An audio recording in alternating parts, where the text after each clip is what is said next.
Olá para você que nos acompanha aí do outro lado. Hoje, motivados pelo 31 de outubro, vamos falar de tradições, Halloween ou Dia do Saci. A nossa convidada, professora Nikellen Acosta Witter, é graduada em História pela Universidade Federal de Santa Maria, com mestrado em História do Brasil pela PUC-RS e é doutora em História Social pela Universidade Federal Fluminense. As suas pesquisas de mestrado e doutorado centraram-se na história da saúde e práticas de cura e é autora do livro Dizem que Foi Feitiço, as práticas de cura no sul do Brasil, e a sua tese de doutorado Males e Epidemias. Atualmente é professora do Departamento de História da Universidade Federal de Santa Maria e dedica-se a investigações de questões que envolvam gênero e a história das mulheres na época contemporânea, e é também escritora de ficção. Infelizmente, por questões logísticas, a professora Nikellen não pôde estar presencialmente conosco nessa tarde, mas nós conversamos online, que você confere a seguir. Obrigada à professora Nikellen e a você que está conosco. Vamos lá com vocês, nossa convidada Nikellen Witter. Então, muito bom dia, professora Nikellen. Seja bem-vinda ao programa. A gente hoje está aqui com essa segunda-feira chuvosa aqui na UFSM, virando o tempo, né? Um belo cenário para um 31 de outubro. Eu brinco com as pessoas, a gente tem o nosso dia também. O que é isso? É o dia do servidor público? Não, é o dia das bruxas. Então, parabéns, professora Nikellen. Estou feliz também com o meu dia. E vamos começando, então, com a primeira questão, que seria o que faz com que a gente hoje olhe para essa data, que é comumente conhecida como Dia das Bruxas, e queira trazer ela para o nosso dia a dia. Explico, né? A gente não tem essa cultura do hemisfério norte, né? Nós estamos no hemisfério sul, mas isso nos chega culturalmente como algo pop. Só que nós não temos ideia de onde que isso vem, até porque a questão temporal é outra, né? Dos equinócios, da parte de clima mesmo, né? Lá agora está começando inverno. Então a gente importa muitas das coisas que não casam com aquilo que a gente vive aqui. Então nos traz um pouquinho essa historicidade e como que tu vê que isso se chega sem que as pessoas muitas vezes saibam o que estão cultuando, né? Vamos chamar assim. Bem-vinda. Boa tarde, Jéssica. Muito legal esse convite para falar sobre esse dia hoje. Acho que tem muita coisa para a gente falar e obrigada. Obrigada pelos parabéns, os parabéns para nós, né? Parabéns também para ti e para as bruxas em geral. Mas respondendo a tua pergunta, né? O Halloween é uma data que tem uma quantidade muito grande de dimensões. Acho que tanto sociológicas hoje, e aí falando, né, de contexto de Brasil, quanto em termos históricos propriamente, né?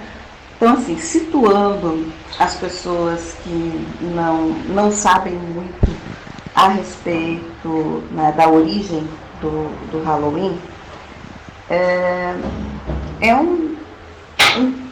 o que nós temos hoje é uma amálgama de uma quantidade muito grande de tradições, tá?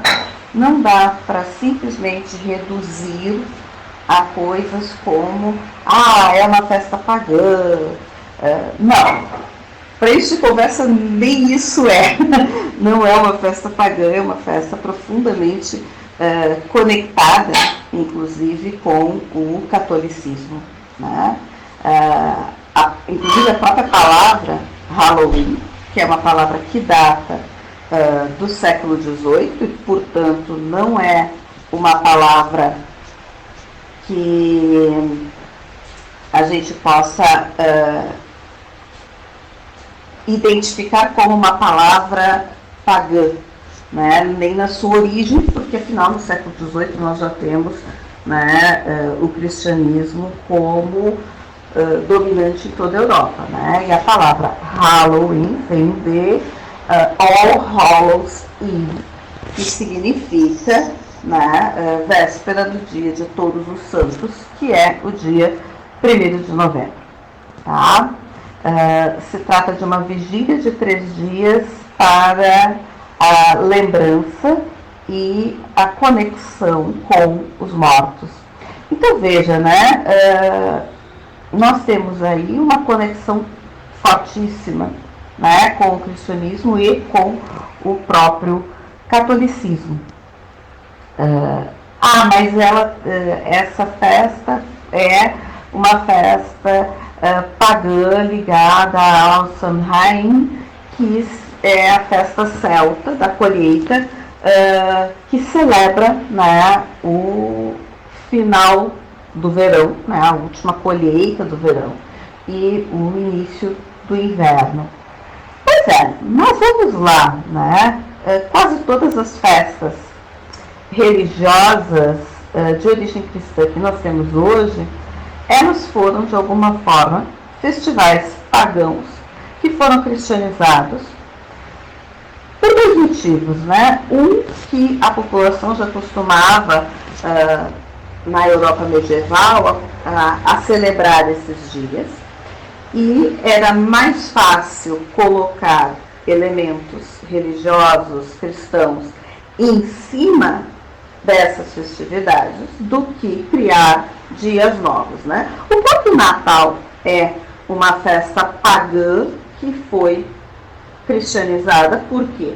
Porque historicamente, nem mesmo na memória das pessoas, se tinha a data do nascimento de Jesus, né? Então se coloca em cima, né, do que seria na Europa o meio do inverno, e esse meio do inverno significaria o retorno do sol, né, o retorno da luz. Então se faz aí essa cristianização dessa data, dando a ela o nome de Natal, né, dizendo que ela celebra o nascimento de Jesus. Mas veja, é como várias dessas datas, algo que é um acordo, né, algo que é um consenso, uma elaboração entre as pessoas. Então, assim, esse argumento, né, Halloween é uma festa pagã, é um argumento que não se sustenta. Tá? Então, essa é uma das dimensões históricas do Halloween. Mas a gente pode ir ainda mais longe, né? Essa festa celta, ela sofreu influências latinas a partir da dominação romana na Inglaterra, e ali já se começou um amálgama de situações. Uma outra questão que eu acho que a gente pode trazer é o fato de que quase todas as sociedades têm no seu calendário um momento de lembrar, e a palavra não é festejar os mortos, né? Mas dar esse momento de lembrança.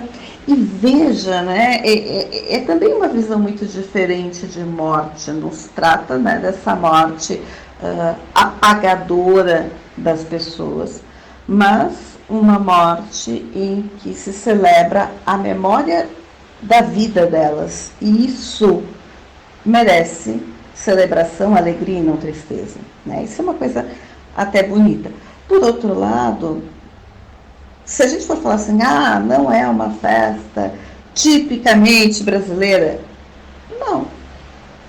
90% das nossas festas, né? Qual seria a festa que tem uma marca imemorial de brasilidade? É o Quarupi. Alguém aí está celebrando o Quarupi? Porque essa é a festa dos mortos, né? De um Brasil raiz, como nós poderíamos dizer. Então, todas as nossas festas são, de alguma forma, importadas. Essa é uma, né, das inúmeras dimensões. Mas não é a única. Vamos lá, né? Essa ideia de Dia das Bruxas também é uma ideia que acaba aparecendo muito em função de um ressignificado da figura das bruxas, especialmente na segunda metade do século XIX, quando elas passam a ser resgatadas, especialmente pelas sufragistas, né, que vão ser os primeiros grupos a reincorporar de forma política e de forma vívida, né, a figura da bruxa como um elemento, uma ideia de resistência feminina, né, e aí absolutamente conectado com a caça às bruxas. E logo depois nós temos o processo de formação da Wicca, né, que é uma religiosidade que tenta recuperar essas origens pagãs e que celebra, né, a figura da bruxa como essa fiel a esses movimentos, né, das estações, do ano, né, a chamada roda do ano, e isso vai entrar na própria ideia do sagrado feminino, da recuperação da deusa, mas veja, esse é um movimento absolutamente do século XX. Não tem nada de ancestral nisso. Em alguns casos, nem mesmo é anticristão, tá? Mas é mais um dos elementos que vai sendo conectado com essa data. Então, veja, é uma data extremamente múltipla nas suas origens e nas suas percepções, mas não é uma data que queira se opor a nada em termos, né, de calendários religiosos e cristãos. Mas acho que a gente ainda pode, né, extrair mais alguns pontos a respeito disso. Um desses pontos que eu acho também que a gente pode, né, puxar da história é se esse dia, né, teria uma função de contestação. Sim, né, ele tem um elemento contestatório por conta das ações e das perseguições promovidas pelos protestantes em relação aos católicos na Inglaterra do século XVI e XVII, e que culminam, né, com a ação de uma figura que é o Guy Fawkes, que teria juntado, né, pólvora na sua casa para tentar explodir o parlamento, matar o rei e assim, né, reinstituir uma ordem catolicista na Inglaterra. E acabou que os ingleses tomaram, né, pelo menos a parte católica dos ingleses, e depois qualquer grupo que estivesse, né, contra o regime da realeza britânica passa então a ter o Guy Fawkes como um líder, como uma figura, né, a ser celebrada por conta dessa rebeldia. Lembrando que o Guy Fawkes foi preso, depois enforcado, tá? E depois, esse dia de celebrar o Guy Fawkes acaba vindo para os Estados Unidos e sendo celebrado como um dia também de rebeldia em relação ao governo, retirando, né, esses elementos de religiosidade protestante ou católica, mas ficando apenas a rebeldia em relação ao governo. Então, acaba, né, também se conectando no dia 31 de outubro essa ideia de um dia que é um dia de rebeldia em relação, né, ao status quo. Uma das acusações absolutamente infundadas que se fazem em relação ao 31 de outubro é a conexão, né, desse dia 31 de outubro com o satanismo. Muito também porque o entendimento, né, aquele entendimento do início da Era Moderna sobre as bruxas, de que as bruxas seriam satanistas, tá? Mas não só. Há um movimento muito forte, especialmente nos anos 70 e 80, de grupos protestantes radicais nos Estados Unidos, que vão criar uma série de origens e de elementos falsos a respeito, então, do Halloween, para conectar, né, essa festa com o satanismo, que também é algo que não tem absolutamente nada a ver. Aí vem a pergunta, né, da questão das fantasias e por que as pessoas, né, usam fantasias nesse dia, e que na verdade acabou, né, se tornando muito uma festa das crianças, especialmente em função do gostosuras ou travessuras, tá? Bom, vamos lá, o porquê das fantasias. Tem várias. Aí, assim, né, o mapeamento que os historiadores e as historiadoras fazem, muitas vezes não se encontra num lugar só, né? A gente vai encontrar, como nesse dia, né, os mortos voltariam ao mundo dos vivos para ver os vivos, né? E por isso a questão da memória, e por isso a necessidade, então, de lembrar os seus mortos, para que eles não se sentissem abandonados. Havia também a crença de que esses mortos poderiam querer levar consigo os seus amores, as pessoas que eles mais gostavam, que eles mais queriam, quando retornassem ao mundo dos mortos. Então, acabou sendo um costume fantasiar, vestir as crianças, de forma que elas não fossem reconhecidas por seus avós mortos e não fossem levadas para o mundo dos mortos. Né? Então, vamos disfarçar as crianças, vestindo-as de algo que eles não reconheceriam como os netos. Né? Então, a ideia de pequenos duendes, pequenos demônios, pequenas bruxinhas, entraria nessa ideia de impedir-se de ser levados pelos mortos. Lembrando, né, gente, que o medo, o pânico, né, de que os mortos voltem é algo absolutamente inerente, atávico em relação aos seres humanos. A gente encontra enterramentos pré-históricos, né, de mortos amarrados. E muitas das funções de amarrar, né, o morto é para que ele não volte. Não é à toa o constante pânico e ondas de medos de vampiros, zumbis, né? Todos são mortos que não querem ficar mortos, né? Querem voltar ao mundo dos vivos. Então, trata-se de um medo, né, bem... E aí a ideia de proteger especialmente as crianças também entra nisso.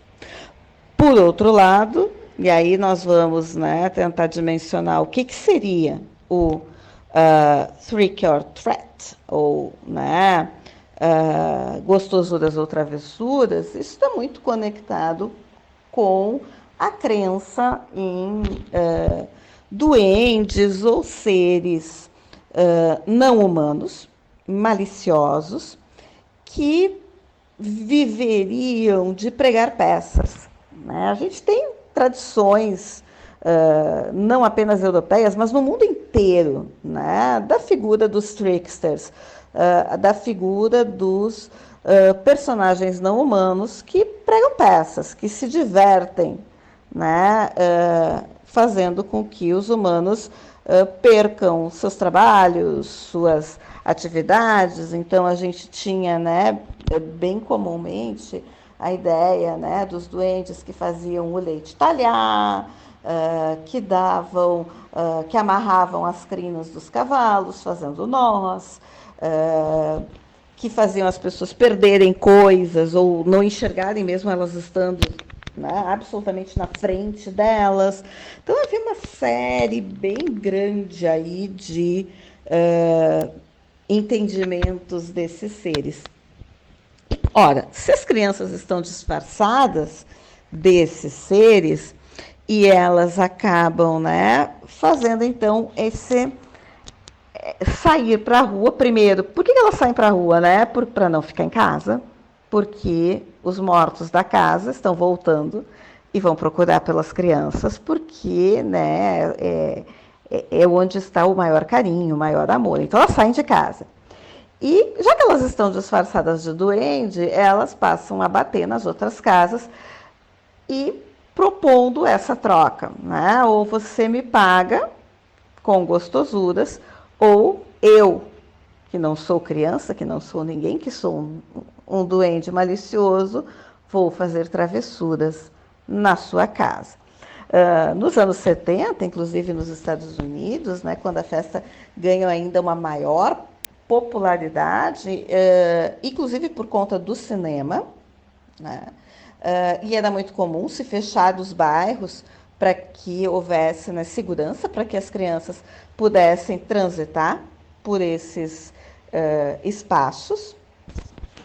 Elas fazem, né, essa proposta da gostosura ou da travessura, e as casas se preparavam para isso. E as casas que não se preparavam sofriam travessuras, tipo ser coberta de papel higiênico, né?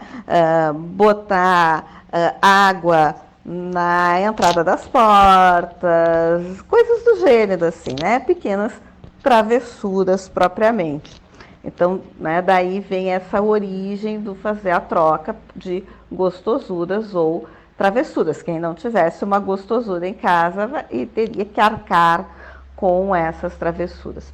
E acontece que, então, justamente por esse uso muito grande que o cinema começa a fazer a respeito do Halloween nos anos 1970, isso se mundializa, né, a partir dessa transculturalidade que vai para outros países e vai chegar, então, no Brasil. E começa, então, a ser aplicado, né, em alguns grupos. Veja, num país socialmente tão diverso quanto o Brasil, isso acaba sendo um privilégio de crianças mais abastadas, em condomínios fechados, bairros que se fecham para isso, né? Não é uma coisa que vai ser apropriada por todos. Mas essa apropriação, e isso eu acho muito importante marcar, não é uma apropriação feita sem que haja ressignificação de vários elementos presentes na ideia do Halloween.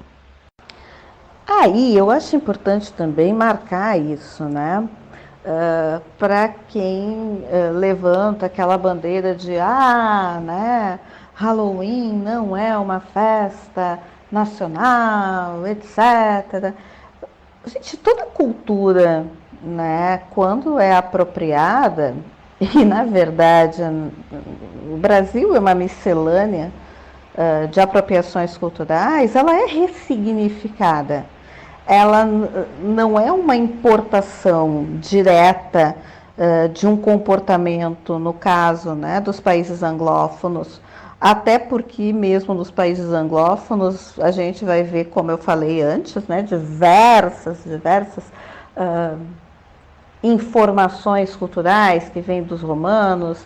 Tem elementos, por exemplo, que são franceses, como o elemento da fantasia propriamente, né? Ele vem da França dos séculos XVII e XVIII. Então, assim, é uma miscelânea, tá, de várias culturas, que acabou ganhando uma potência nos países anglófonos e que hoje, ao se apropriada, e não é só no Brasil, né? Veja a trágica e horrível que aconteceu há 3 dias atrás na Coreia, né, mais de 150 pessoas morreram numa festa de Halloween. Por quê? Porque havia gente demais, né? Nós, Santa Maria, cidade da Kiss, né, sabe bem o que significa ter gente demais num lugar que não comporta isso e que não tem escapes. E foi uma festa de rua, né? Pelo que se pôde apurar até agora, as pessoas morreram em função de parada cardíaca, por conta, né, de sufocação e esmagamento, porque alguém caiu e não havia espaço, e aí foi um dominó de pessoas caindo, esmagando umas às outras, num dos becos que ligava as duas avenidas em que ocorria a festa. Então, trágico, absurdo, mas não é o nosso foco agora comentar isso, mas é importante, no caso, comentar que a Coreia está fazendo uma apropriação cultural do Halloween, né? Está importando esses elementos e ressignificando esses elementos para a sua cultura, né? É muito provável que, estudando hoje essa festa que já ocorre há muitos anos na Coreia, a gente vai encontrar elementos que são profundamente coreanos. Da mesma forma, no Brasil, nós acabamos, né, se estudar os lugares e as pessoas que fazem essa celebração, se vai encontrar elementos profundamente brasileiros. E acho até que no futuro se vai ter mais elementos, né? Se vai amalgamar mais coisas nessa ressignificação. Por um lado, existe sim essa coisa muito wicana, né, ou vicana, de celebrar esse como um dia das bruxas, propriamente. Existe, né, essa apropriação infantil, que vem de filmes, vem de histórias, em que as crianças têm um momento e um espaço para rir do próprio medo, e isso é psicologicamente extremamente saudável, tá? Que elas possam ter um momento para externar medos e rir desses medos, né? Então são esses elementos, né? E aí a gente vai, à medida em que se vai se apropriando, também se vai ressignificando, recriando, reelaborando, né? Quem nos garante que em 100, 200, 300 anos essa não se torne uma festa profundamente brasileira, eivada de outros elementos que sejam profundamente brasileiros? Acho que é, na verdade, uma falsa disputa, né, em muitos casos, porque a gente ressignifica essas coisas. E não é a única apropriação cultural que nós fazemos dos países anglófonos, né, gente? Vamos lá. Papai Noel também não é profundamente brasileiro. Então, o pessoal que grita, né, contra o Halloween, vamos lá, gritem contra o Papai Noel vestido com roupas de inverno num país tropical em pleno dezembro, que não faz o menor sentido. Além do mais, essa versão do Papai Noel que nós compramos é uma versão criada pela Coca-Cola entre os anos 1920 e 1930. Né? Então, vejam, é hipócrita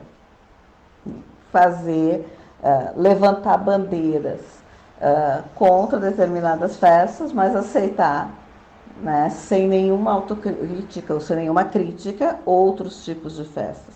E eu volto à carga. É uma apropriação com ressignificação. Tá? Acaba criando sentidos, porque se não nos fizesse nenhum sentido em termos culturais, nós não nos apropriaríamos. E veja, hoje eu percebo, inclusive por conta, né, do crescimento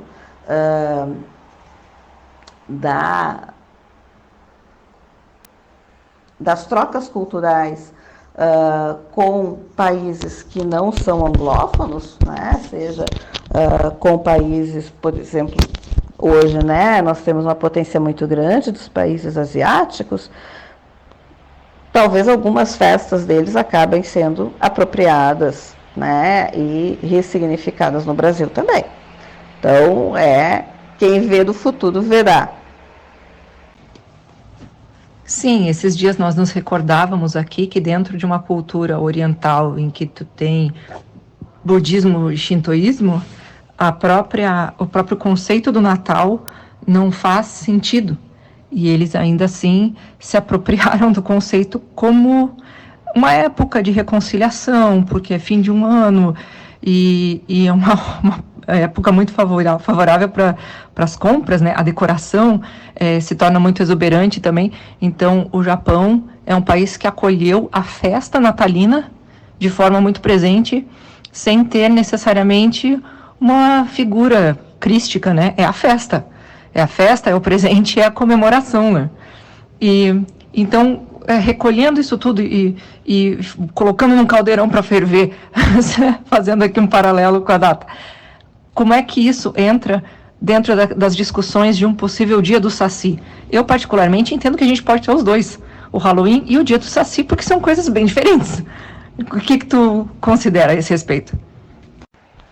Não só o Japão se apropriou do Natal, gente. A China comemora o Natal. Quer dizer, depois de 50 anos de comunismo, depois da própria Revolução Cultural, né, que tentou eliminar muitas coisas da própria cultura chinesa, eles não apenas retomaram as suas festas tradicionais, como se apropriaram de muitas festas.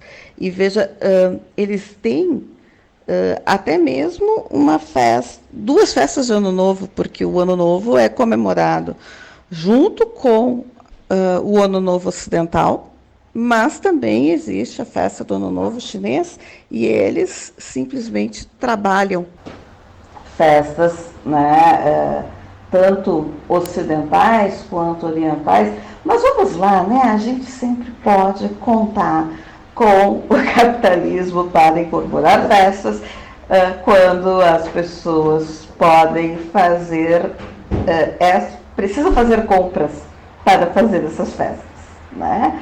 Então, a propaganda se imune disso e de convencer as pessoas de que é muito legal usar esse dia para dar um up, né, no consumo. Até pelo que eu tenho visto, por exemplo, a China também está comemorando hoje pelo menos uns 2 dias dos namorados, né? Tanto o chinês, que tem, aliás, uma lenda super bonita, quanto o ocidental, que não é o nosso, né, 12 de junho, mas o 14 de fevereiro, no dia de São Valentim, né, mais comemorado no hemisfério norte. Então, assim, né, são apropriações e apropriações e, ao mesmo tempo em que a gente vê uma cultura cada vez mais mundializada, os povos conseguem imprimir a sua marca nesse processo de apropriação, né? Não há um transplante de uma festa para outro lugar. Quanto à tua pergunta, vamos lá, né? Não tenho nada contra o dia do Saci, acho maravilhoso. Acho que a gente devia ter um dia do Saci, um dia da cuca, um dia do caipora, né, do curupira. Não acho. Seria muito legal, aliás, né, ter um dia do curupira, fosse um dia dedicado a preservar as matas brasileiras e celebrar as matas brasileiras, né? Seria um dia sem queimadas, mas eu discordo um pouco apenas na tua frase de que são coisas completamente diferentes. Acho que não, né? O Saci está justamente nessa linhagem de tricksters, né? De duendes que pregam eu usei a palavra duende, mas, né, de entidades elementais, o que as pessoas preferirem, que pregam peças, né? Pregam peças nas pessoas. E olha só, né, uma das formas de impedir o Saci de pregar peças era comprá-lo usando fubá ou bolo de fubá, ou seja, uma gostosura, né? Então se dava uma gostosura para o Saci e o Saci parava de fazer as suas traquinagens nas casas das pessoas, derrubar as pessoas, né? Esconder coisas, como eu falei, dar nó nas crinas dos cavalos, uma série de traquinagens, né? De pequenas ações maliciosas que não são maléficas, que não pretendem o mal, elas pretendem apenas o incômodo, né? Encher a paciência e rir dessa pessoa que caiu na traquinagem. Então, eu realmente não acho que são coisas completamente diferentes. Acho que primeiro, né, as pessoas que propuseram a criação do Dia do Saci, elas queriam, então, dar essa marca de brasilidade para uma festa que já estava se tornando popular no Brasil, de novo, né? Tal como os cristãos fizeram com as festas pagãs europeias, a tentativa com isso foi de nacionalizar a data e acaba-se, na verdade, incorporando, né? Acho que aí é uma falsa briga, não há uma antinomia entre ambos, né? Tanto que eles escolhem justamente o Saci, né? Que é esse trickster para ocupar esse dia, né? Ocupar esse lugar de estar conectado com a festa do Halloween propriamente, né? Mas acho que a gente podia trazer a Cuca também, né? A bruxa do sono, a bruxa dos sonhos.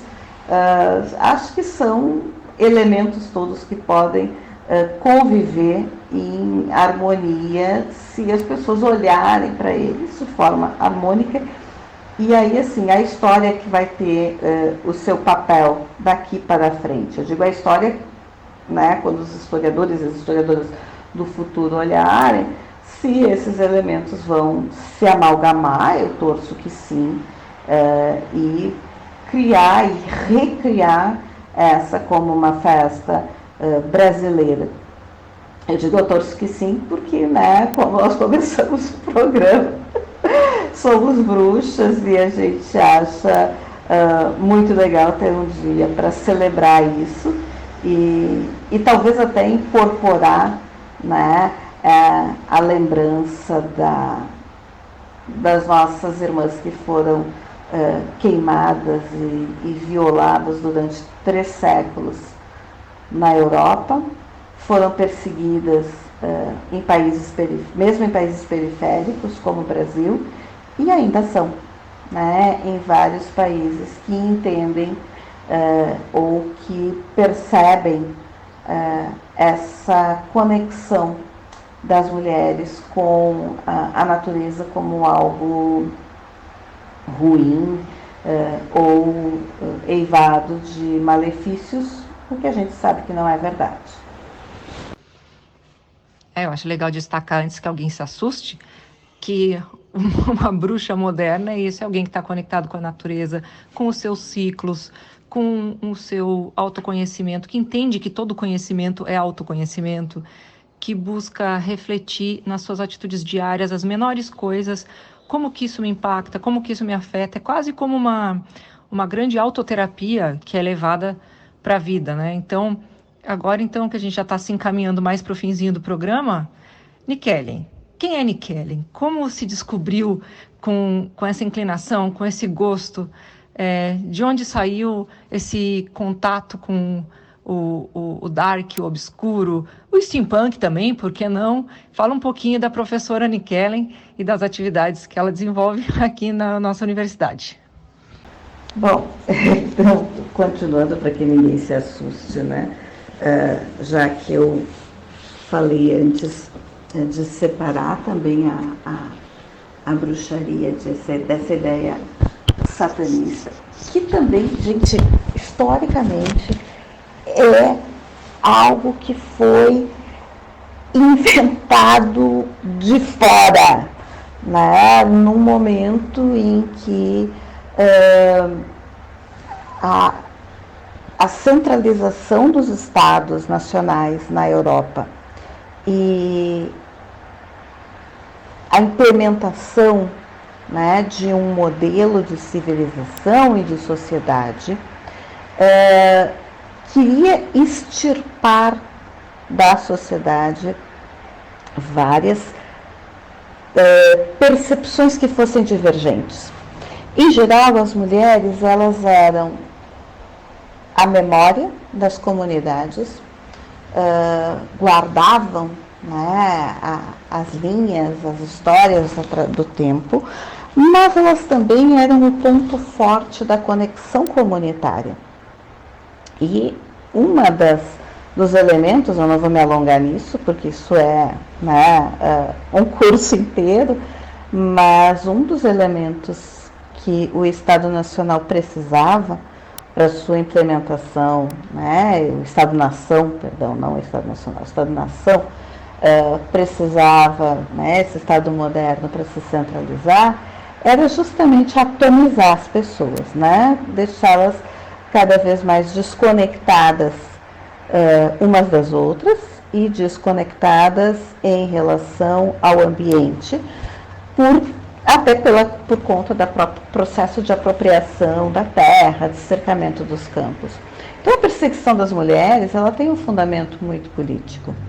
E, do meu ponto de vista, ao se pensar bruxa, ou se dizer uma bruxa moderna, além de todos esses elementos que tu destacaste, Jéssica, sobre o autoconhecimento e a conexão com o planeta e com a natureza do planeta, há também essa postura que é política, sim, né, de resistência a modelos de civilização que separam as pessoas, que desprezam as comunidades, que se fundamentam, né, absolutamente em pessoas que não pensam, que não se conhecem e que não são inclusivas, que não são empáticas em relação aos outros, né? A bruxa moderna, ela é alguém que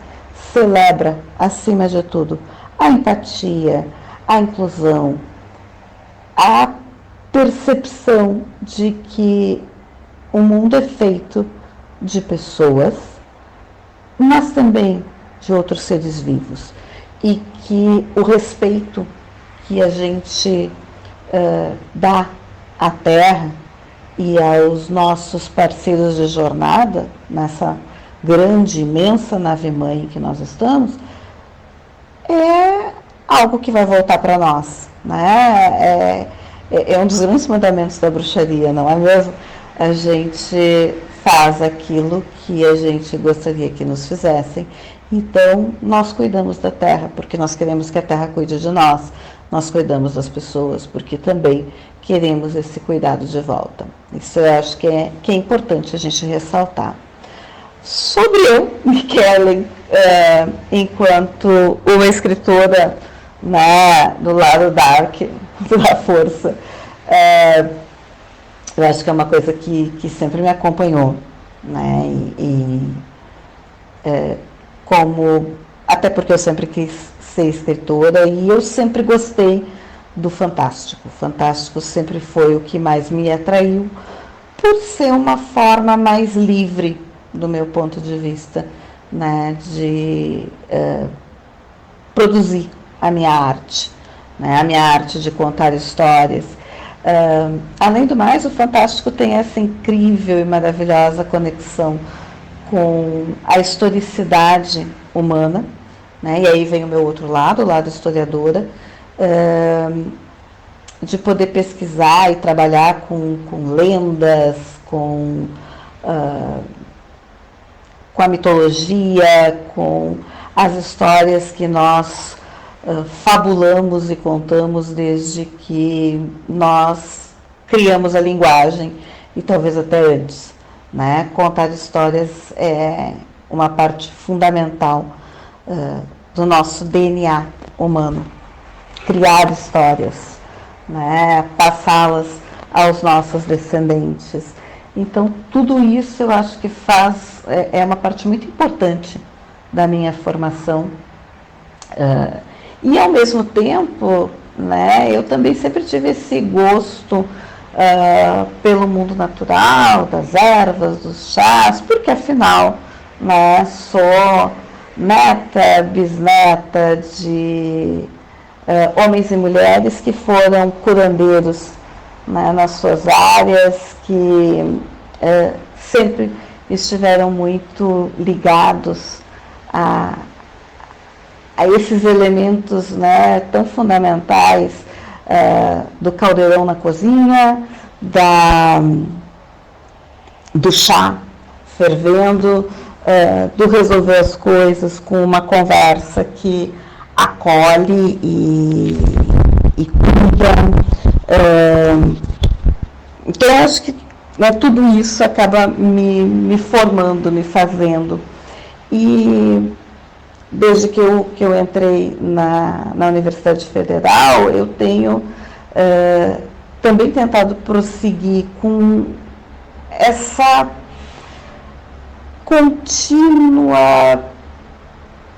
esse contínuo combate pela história, né? Pelo reconhecimento da importância da historicidade na formação das nossas crianças, dos nossos jovens. Não se trata de impor ou propor a minha forma de ver o mundo, mas de dar instrumentos, né, na formação de professores, para que eles possam dar instrumentos aos seus alunos e alunas, para que eles constituam as suas visões de mundo, mas trazendo essa mensagem da importância, né, de não nos pensarmos como criaturas individualizadas, mas como criaturas inseridas numa rede. E que, se a gente puxa um fio dessa rede, todos, todas, todes sofrem com isso. E que é importante a gente ter responsabilidade na forma como a gente puxa o fio dessa rede. E para construir essa responsabilidade, que é uma responsabilidade cidadã, que é uma responsabilidade humana para com os outros humanos, para com o resto do ambiente, nós precisamos conhecer a nossa história no planeta, nós precisamos entender como nós chegamos aqui, quais foram as escolhas que os nossos ancestrais fizeram e o quanto essas escolhas nos marcam, o quanto essas escolhas nos formam, nos conformam, nos condicionam nas nossas ações. A verdade é que uma pessoa que desconhece a história, ela tem atitudes, ações, planos, pensamentos que são menos dela do que de uma pessoa que realmente conhece a história. Veja por quê? Porque quando você conhece a história, você consegue analisar e romper, né? Escolher se você vai seguir ou não determinadas ideias. Quando você desconhece, você não tem essa escolha, né? Você acaba seguindo aquilo que disseram para você seguir. Eu lembro de fazer uma analogia com os meus alunos, né? Eu dizia que nós estávamos discutindo o conceito de liberdade. Eu dizia que liberdade é um conceito que envolve a quantidade de escolhas que nós temos no mundo. Quanto mais escolhas você tem, mais livre você é. Para ter escolhas, nós precisamos conhecer, né? Saber que essas escolhas existem. Então, ampliar a liberdade das pessoas é dar a elas instrumentos para esse conhecimento e para fazer essas escolhas.